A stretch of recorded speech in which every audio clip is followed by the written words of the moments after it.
Bienvenidos al Orden del Ser. En este audio vamos a homenajear a uno de los hombres más queridos y admirados del mundo, San Juan Pablo II. Lo haremos relatando su biografía, y exponiendo una selección de sus citas. Para ello, usaremos el libro, Juan Pablo II, Más fuerte que el miedo, del autor José María Carreras Guixé, y para las citas, el libro, San Juan Pablo II, Directo al Corazón, de José María Zabala y Borja Zabala, además de algunas otras fuentes. José María Carreras Guixé dice de su libro lo siguiente. Este libro cuenta la vida de un hombre que dejó en la historia un impacto imposible de medir o describir con palabras. Juan Pablo II será recordado como el Papa que conquistó el corazón de multitudes innumerables por toda la tierra. Él fue capaz de vencer a los totalitarismos atroces que arrasaron Europa durante el siglo XX, oponiéndose al miedo sin más armas que su fe. Él enseñó a la humanidad que, a pesar de todo, aún merece la pena confiar en el hombre. Fin de cita. Juan Pablo II, de nombre secular Karol Józef Wojtyła, fue el Papa 264 de la Iglesia Católica desde el 16 de octubre de 1978 hasta su muerte en 2005. Su pontificado de casi 27 años fue el tercero más largo en la historia de la Iglesia Católica, después del de San Pedro y el de Pío IX. Fue uno de los líderes mundiales más viajeros de la historia, visitó 129 países durante su pontificado. Hablaba italiano, francés, alemán, inglés, español, portugués, ucraniano, ruso, croata, esperanto, griego antiguo, y latín, además de su idioma materno, el polaco. Karol Józef nació el 18 de mayo de 1920 en Wadowice, un pueblo de Polonia cercano a Cracovia. Era el menor de los tres hijos del matrimonio integrado por Karol Wojtyła y Emilia Kazorowska. Su madre era una ferviente católica, y se las arregló para que su hijo naciera cerca de un templo, pues quería que lo primero que oyera su hijo fueran los cánticos a Dios.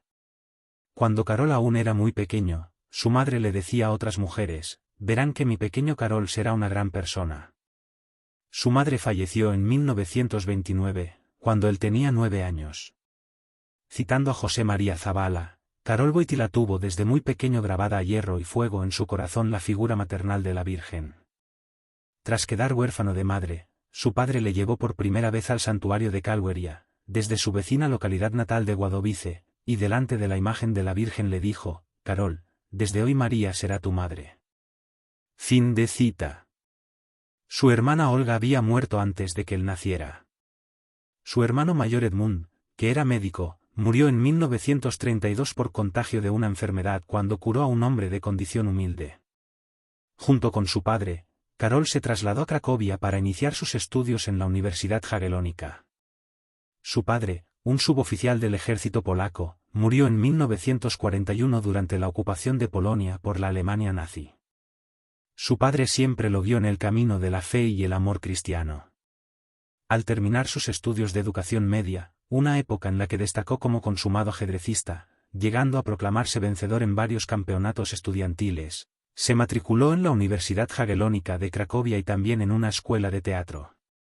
Cuando las fuerzas alemanas cerraron la universidad, en septiembre de 1939, el joven Karol tuvo que trabajar en una cantera y luego en una fábrica química, para ganarse la vida y evitar que lo deportaran a Alemania. Fichado por la Gestapo, se refugió en una buhardilla de Cracovia. Citando a José María Carreras, Cracovia estaba gobernada por un régimen del terror.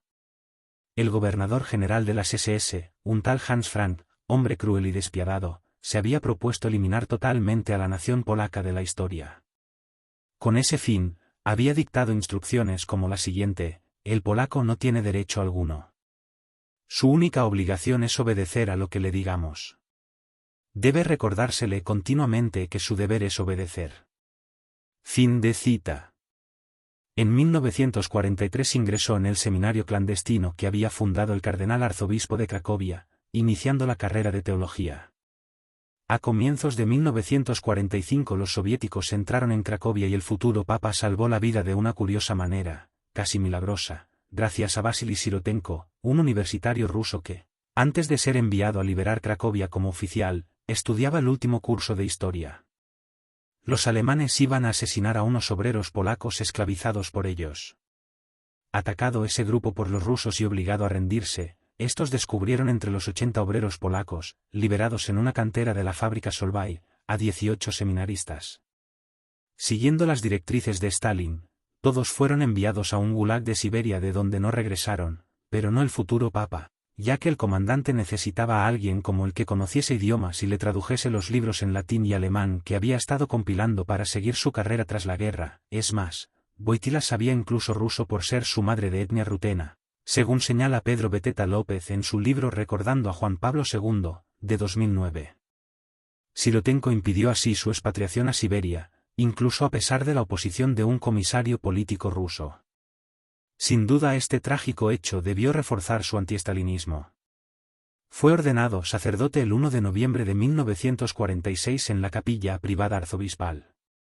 Poco después se trasladó a Roma para asistir a los cursos de la Facultad de Filosofía del Pontificio Ateneo Angelicum, y obtuvo el doctorado en teología con la tesis, El acto de fe en la doctrina de San Juan de la Cruz, bajo la dirección de Garrigou Lagrange. En 1948 regresó a Polonia y ejerció su primer ministerio pastoral como vicario coadjutor de la parroquia de Niegowic, en los alrededores de Cracovia, durante 13 meses. Volvemos a citar el libro de Carreras Guixé. Acostumbrado a las espartanas condiciones del colegio belga en Roma, lo de aquel pueblecito a los pies de los Cárpatos le pareció casi un modo de vida salvaje. No había electricidad, ni agua corriente, ni nada de lo que solía darse por descontado en la más modesta de las ciudades civilizadas. Al llegar a Niegowic, su primer destino como sacerdote recién ordenado, Karol se arrodilló y besó la tierra. El gesto lo había aprendido en sus lecturas sobre el cura de Ars. Significaba que llegaba allí para servir. Lo primero que hizo fue visitar al Santísimo Sacramento, reservado en la iglesia, que era de madera y le pareció extremadamente pobre. Enseguida se puso a trabajar, y comenzó un periodo intenso.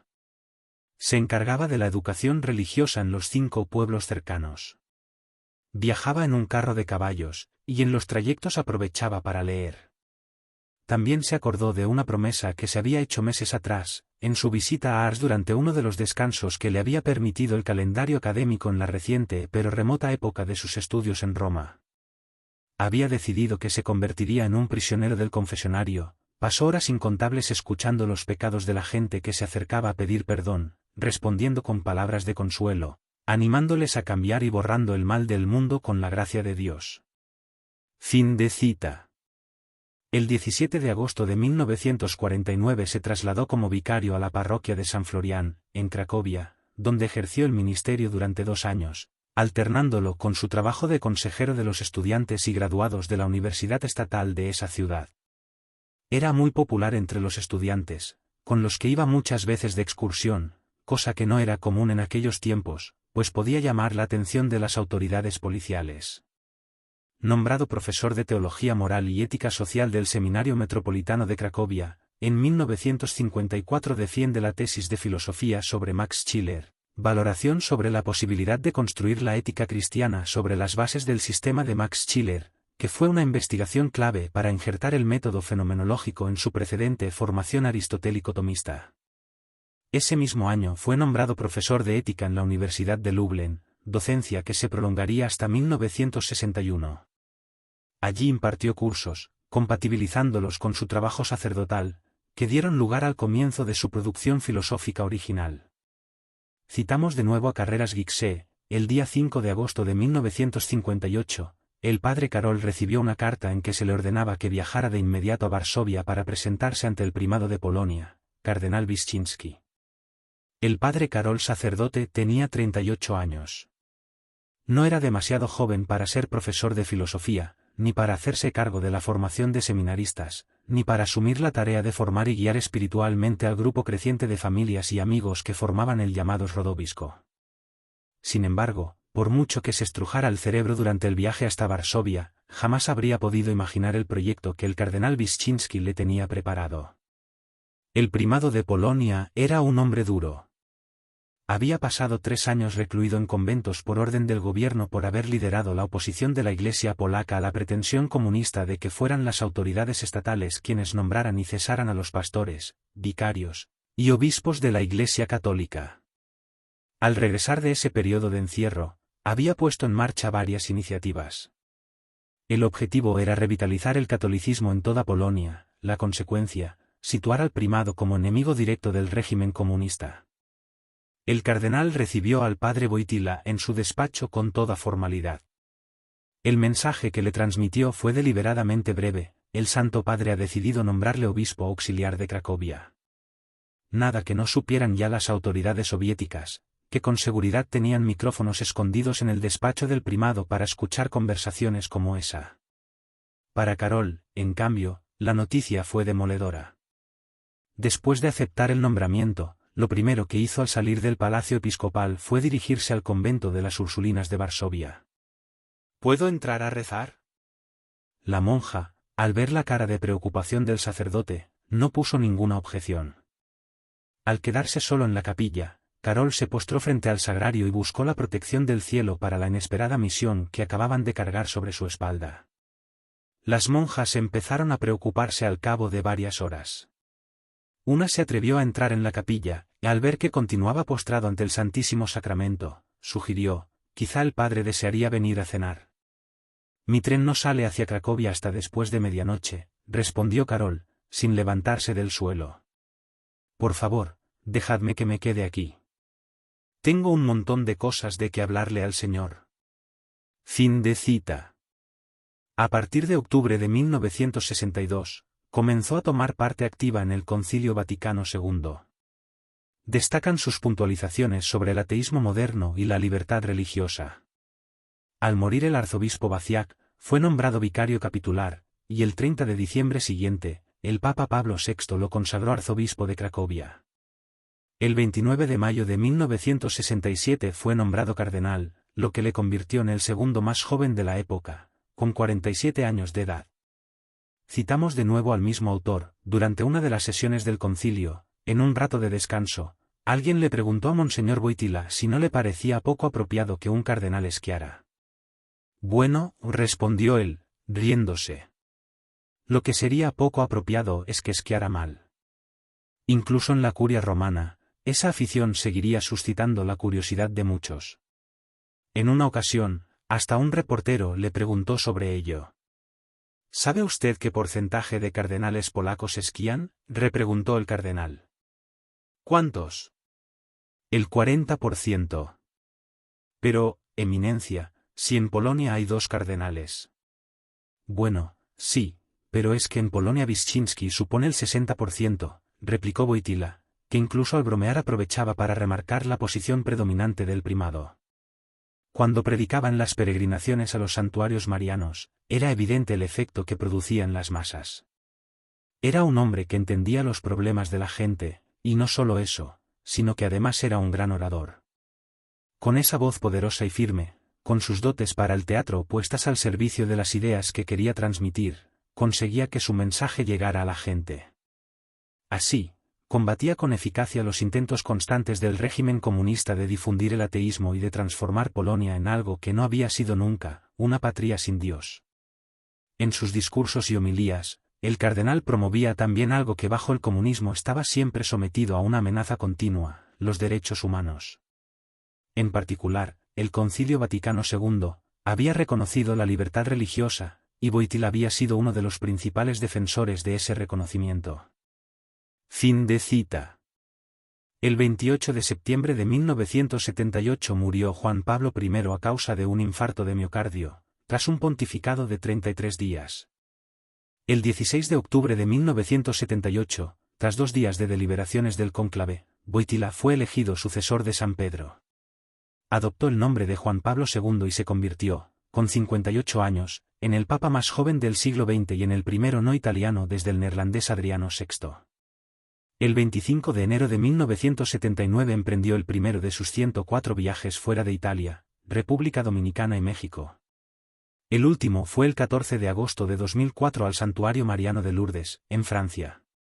En total visitó 129 países diferentes, algunos de ellos varias veces. Citamos otra vez para hablar de su primera intervención en la ONU: al descender del avión en Nueva York, alguien contó al Papa que la policía había recibido un aviso de amenaza de atentado contra el Santo Padre. Un hombre había sido detenido, y aquel mismo día habían encontrado una ametralladora y cartuchos de munición en un piso de Nueva Jersey que les había sido señalado en el mismo aviso. Parecía claro que la amenaza era seria, aunque no era posible saber en ese momento si procedía de un loco que actuaba solo, o bien de alguien amparado por algún tipo de organización más compleja y desarrollada. El Papa no se amilanó. Pronunció su discurso como un verdadero líder espiritual con influencia en todo el mundo. Faltaban 15 días para que se cumpliera el primer año de su pontificado, con lo que alguien podía pensar en él como en alguien que era nuevo en el oficio. Sin embargo, parecía moverse como pez en el agua ante los representantes de todos los Estados miembros de la ONU, o sea de prácticamente el mundo entero. El Papa habló claro.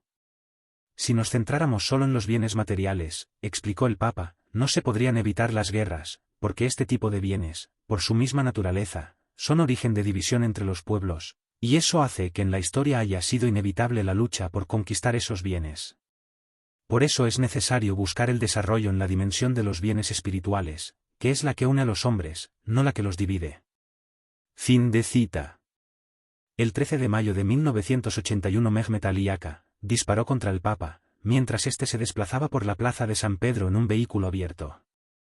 El pontífice fue herido en la mano, brazo y abdomen. Pocos años más tarde, en diciembre de 1983, el Papa lo visitó a la cárcel de Revivia, conversó con él y le otorgó el perdón. Un año después, en la noche del 12 al 13 de mayo de 1982, Juan Pablo II sufrió un nuevo atentado en Fátima, Portugal, a donde había llegado para agradecer a la Virgen María por haber salvado su vida. En esa ocasión un sacerdote español ultraconservador, Juan Fernández Croún, quiso ensartarlo con una bayoneta pero fue inmovilizado apenas a tiempo, aunque llegó a visualizarse la presencia de sangre en la vestimenta papal, todo lo cual fue revelado por el cardenal Stanislaw Dziwisz, años después. Desde la agresión de Mehmet Ali Aka, comenzó a sufrir diversos problemas de salud, además de las dificultades que tuvo para recuperarse de las heridas de bala que sufrió en el estómago y en una mano, padeció distintos accidentes y dolencias. A fines de los años 1980, a pesar de sus dolencias físicas, su actuación en Polonia y su influencia en los acontecimientos que se produjeron en el entonces bloque comunista, contribuirían de modo considerable a la caída del comunismo soviético, y a la democratización de Europa Oriental. Más de una década después, y pese a su implacable deterioro físico, en marzo de 2003 Juan Pablo II se opuso con todas sus fuerzas y autoridad a la invasión estadounidense de Irak. En esa misión evidenció la misma determinación que había mostrado al inicio de su pontificado, para mediar el conflicto del Beagle entre Argentina y Chile en 1978, cuando se encontraban al borde de un enfrentamiento.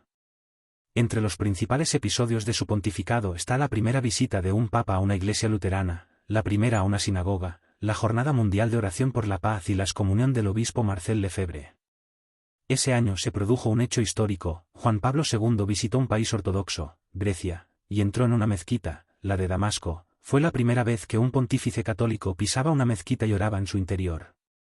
Asimismo, figura en el Jubileo de la Redención de 1983, a partir del cual creó las Jornadas Mundiales de la Juventud. También destaca el encuentro con el último presidente de la Unión Soviética, Mikhail Gorbachov, en diciembre de 1989, la normalización de la Iglesia Católica en los países europeos hasta entonces comunistas, y la visita realizada en enero de 1998 a Cuba. El 15 de octubre se publicaba la 13ª encíclica de Juan Pablo II, Fides et Ratio. Enseñaba el Papa que la filosofía es necesaria para la religión, para evitar la tentación de la superstición. Porque la fe no puede ser una cuestión meramente de sentimientos, o una simple experiencia. La fe debe ser razonable, cooperar con la razón. De otro modo, la religión no puede servir para fundamentar la dignidad humana, que se basa en última instancia en la capacidad humana para conocer y aceptar la verdad. Quizá los hombres no pueden conocer la verdad por completo, pero la filosofía griega, combinada con la teología cristiana, habían enseñado que los seres humanos pueden avanzar en el conocimiento de que es verdadero, bueno y bello. La llamada contra el miedo se refería ahora a que el creyente no ha de tener miedo a la razón, ni el pensador a la fe. Aparte de sus 14 encíclicas, con Juan Pablo II se han publicado los nuevos códigos de derecho canónico latino y oriental, así como el Catecismo Universal de la Iglesia Católica, fruto del Sínodo Especial de Obispos de 1985, dedicado al Concilio Vaticano II. Juan Pablo II fue el primer pontífice que salió de la Ciudad del Vaticano para ser hospitalizado. Desde el atentado del 13 de mayo de 1981, fue internado en el Policlínico Giustino Gemelli, en varias oportunidades. El 20 de junio del mismo año, por una infección derivada de la herida sufrida, en que se le practicó una colecistectomía, con extirpación adicional de 30 centímetros de intestino. El 28 de noviembre de 1995 por una fractura femoral, el 8 de septiembre de 1996 para una operación de apendicitis. El avance de la enfermedad de Parkinson lo debilitó hasta la indefensión, limitando su capacidad de habla. Su sucesor Joseph Ratzinger señaló que en los últimos años del pontificado de Juan Pablo II, el sufrimiento que padeció fue casi una forma de gobierno. El deterioro físico de Juan Pablo II se incrementó hasta su fallecimiento en 2005. En aquel año tuvo que ser hospitalizado por un síndrome de dificultad respiratoria. Se le realizó una traqueotomía a mediados de marzo. Hacia finales del mismo mes su estado se agravó y entre el 31 de marzo y el 1 de abril sufrió una septicemia por complicación de una infección de vías urinarias. Falleció el 2 de abril de 2005. Los días después de su muerte, algunos periódicos publicaron que su última palabra fue «Amén». Sin embargo, la Santa Sede desmintió esta versión y afirmó que las últimas palabras fueron en polaco: «Déjenme ir a la casa de mi padre». Terminamos esta breve biografía del Santo Padre con una última cita del libro, Más fuerte que el miedo, de José María Carreras Guixé. El contexto de la cita es el 20º aniversario de su pontificado, con una misa al aire libre, en una plaza de San Pedro, con más de 100.000 fieles. El Papa, en lugar de hacer un repaso de sus muchos logros como pontífice, lo que hacía era un examen de conciencia. Ya no era el hombre atlético, sino un anciano encorvado que, aun con bastón, se movía con extrema dificultad. Físicamente se había vaciado, había gastado todas sus fuerzas en servicio de la Iglesia para cumplir su misión, y ahora seguía preguntándose: ¿he amado lo suficiente? Pasamos ahora a transmitir una selección de sus mejores citas. Cita 1. Esta es la verdadera liberación, la más fundamental. No se puede liberar al hombre si no se le libera de aquello que lo destruye por dentro, del pecado. Cita 2. Amados jóvenes, luchad con denuedo contra las fuerzas del mal en todas sus formas, luchad contra el pecado. Combatid el buen combate de la fe, por la dignidad del hombre, por la dignidad del amor, por una vida noble, de hijos de Dios. Vencer al pecado mediante el perdón de Dios es una curación, es una resurrección. Hacedlo con plena conciencia de vuestra responsabilidad irrenunciable. En el corazón de cada uno, de cada una, anida esa enfermedad que a todos nos afecta, el pecado personal que arraiga más y más en las conciencias, a medida que se pierde el sentido de Dios. A medida que se pierde el sentido de Dios. Sí, amados jóvenes. Estad atentos a no permitir que se debilite en vosotros el sentido de Dios. No se puede vencer el mal con el bien si no se tiene ese sentido de Dios, de su acción, de su presencia, que nos invita a apostar siempre por la gracia, por la vida, contra el pecado, contra la muerte. Está en juego la suerte de la humanidad. El hombre puede construir un mundo sin Dios, pero este mundo acabará por volverse contra el hombre. Cita 3. Cristo nos está pidiendo que no permanezcamos indiferentes ante la injusticia, que nos comprometamos responsablemente en la construcción de una sociedad más cristiana, una sociedad mejor. Para esto es preciso que alejemos de nuestra vida el odio.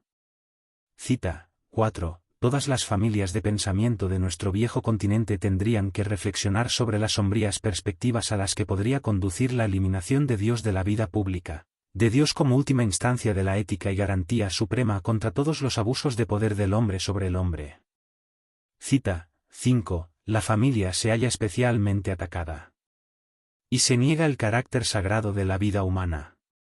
Naturalmente, los miembros más débiles de la sociedad son los que corren mayor riesgo: los no nacidos, los niños, los enfermos, los minusválidos, los ancianos, los pobres y los desocupados, los inmigrantes, los refugiados, y el sur del mundo. Jóvenes peregrinos, Cristo os necesita a vosotros para iluminar el mundo y mostrarle el sendero de la vida. Cita 6. Es importante no debilitar al hombre, su sentido del carácter sagrado de la vida, su capacidad de amar y de sacrificarse. Se trata de temas sumamente sensibles por medio de los cuales se puede consolidar o destruir una sociedad. Cita 7. La certeza de que existe alguien que tiene en sus manos el destino de este mundo que pasa, alguien que tiene las llaves de la muerte y de los infiernos, alguien que es el alfa y la omega de la historia del hombre, ya sea la individual como la colectiva. Y este alguien es amor, amor hecho hombre, amor crucificado y resucitado, amor continuamente presentado a los hombres, Él es el único que puede dar plena garantía de las palabras no tengáis miedo. Cita 8. Declaro que el aborto directo, es decir, querido como fin o como medio, es siempre un desorden moral grave, en cuanto a eliminación de un ser humano inocente.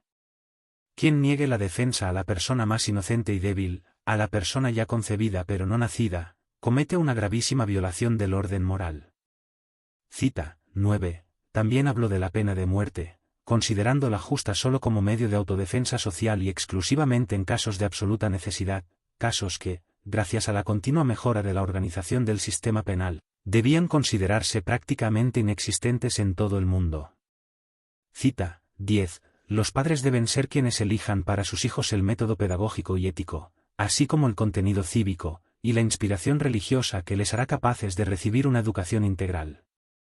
Cita 11. La felicidad se alcanza a través del sacrificio. No busquéis fuera lo que podéis encontrar dentro.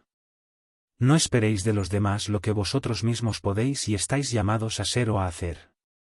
Cita 12. Os doy mi testimonio, yo fui ordenado sacerdote cuando tenía 26 años. Desde entonces han pasado 56.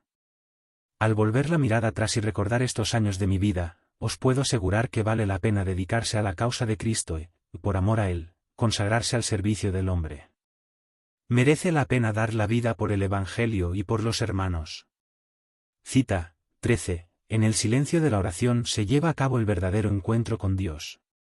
La oración es la mayor fuerza que los cristianos podemos contraponer en el mundo a las fuerzas del mal. Cita 14. La peor prisión es un corazón cerrado. El sentido más verdadero y profundo de la vida es un don que se realiza al darse. El amor tiene una enorme capacidad transformadora, convierte las tinieblas en luz. Quien ama no hace cálculos ni busca ventajas. Actúa en secreto y de modo gratuito en favor de sus hermanos, sabiendo que cada hombre tiene un valor infinito. Cita 15. Toda ofensa hecha a nuestro prójimo es también ofensa hecha a Dios, de quien somos criaturas amadas. Abrid los ojos hacia aquellos que tal vez son aún más desfavorecidos que vosotros. Sed solidarios.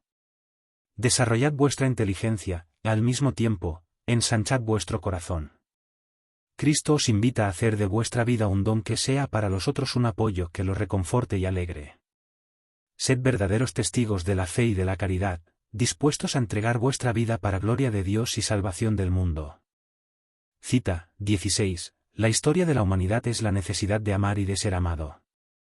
Para poder amar de verdad, conviene desprenderse de todas las cosas materiales y en especial de uno mismo. Dios Padre nos ama a cada uno desde toda la eternidad y nos ha creado por amor. Cristo ha bajado hasta la profundidad del corazón humano con el arma más poderosa que existe, el amor, más fuerte que la muerte. Cita 17. Las personas que han amado a Dios sin reservas tienen una capacidad especial para amar al hombre y entregarse a él sin intereses personales ni límites. El amor que Dios nos tiene es gratuito, inmerecido, y sobrepasa todo cuanto podríamos esperar o imaginar. Cita 18. El contacto con la naturaleza, su belleza y paz, nos renueva y reconforta. Agradezco a Dios esta maravilla de amor que es la naturaleza, que tanto sirve para elevar los espíritus humanos. La creación presta un precioso servicio al hombre, le habla del Creador, revelándole su plan eterno de amor, armonía y paz. Cita 19. En ningún caso del mensaje evangélico, el perdón, y ni tan siquiera la misericordia como su fuente, significan indulgencia con el mal, el escándalo, la injuria, o el ultraje. En todo caso, son condición del perdón la reparación del mal y del escándalo, el resarcimiento por la injuria y la satisfacción del ultraje. Cita 20. Aunque podáis hacer lo que queráis, no sois verdaderamente libres si vivís bajo el poder del error y la falsedad, del engaño y el pecado. No os resignéis a la mediocridad. No os rindáis a los condicionamientos de las modas corrientes, que imponen un estilo de vida no conforme con los ideales cristianos. No cedáis a los halagos del consumismo. No tengáis miedo de proclamar siempre el Evangelio de la cruz, no tengáis miedo de ir a contracorriente. Cita 21. No busquéis lo fácil sino lo bueno, pues solo en el bien hallaréis libertad, paz y realización personal. Construid una patria que se apoye en los auténticos valores humanos y cristianos. Cita 22. No dejéis que nadie os engañe sobre el verdadero sentido de la vida. La vida viene de Dios. Vosotros estáis aquí, sobre la tierra, porque Dios os ha creado. Cada uno de nosotros es una criatura de Dios, uno de sus hijos más queridos, alguien verdaderamente especial a quien Dios ama y por quien Jesucristo ha muerto. El hombre que cree y espera sabe que, incluso en medio de todas las contrariedades y pruebas, se halla rodeado por el Dios infinito y amoroso. Cita 23. La coherencia entre fe y vida debe rezumar en cada una de las obras, debe manifestarse en cada uno de los campos de nuestro obrar. Luchad contra la plaga del divorcio que arruina las familias e incide tan negativamente en la educación de los hijos. No rompáis vosotros lo que Dios ha unido. La familia es la única comunidad en la que todo hombre es amado por sí mismo, por lo que es, y no por lo que tiene. La familia ha de ser la primera escuela de amor y solidaridad. La primera escuela de todas las virtudes humanas y cristianas. Cita 24. La autoridad pública no puede sustituir a los padres, ya que su cometido es el de ayudarles para que puedan cumplir su deber y derecho de educar a los propios hijos, de acuerdo con sus convicciones morales y religiosas. Cita 25. La cruz fue el único modo en que Jesús alcanzó la resurrección y el triunfo. Únicamente la cruz de Cristo puede iluminar nuestra débil inteligencia, y hacerle entrever el significado profundo de la humana y cristiana fecundidad del dolor. Cita 26. La santidad cristiana no es impecabilidad, sino una lucha permanente por no ceder, y volverse a levantar siempre después de cada claudicación. Tengamos en cuenta siempre que el camino de la santidad incluye el camino de la cruz. Cita 27. La libertad es un gran bien, porque sin ella el hombre no puede realizarse de manera consecuente con su naturaleza. Cuando la libertad se separa de la verdad, las personas pierden su orientación moral, y el entramado mismo de la sociedad empieza a resquebrajarse. El hombre ha olvidado que Dios es la última garantía de la libertad. La verdad nos hace libres. Jesús confirmó la confesión de la verdad entregando su vida por nosotros en la cruz y resucitando de entre los muertos. La verdad de Jesucristo es el único camino que conduce a la vida, la felicidad, y la salvación eterna. Que Cristo os acompañe siempre en vuestro camino y os bendiga. Si te ha gustado, no olvides darle like, comentar, suscribirte, y compartir este podcast. Un fuerte abrazo y gracias por escuchar.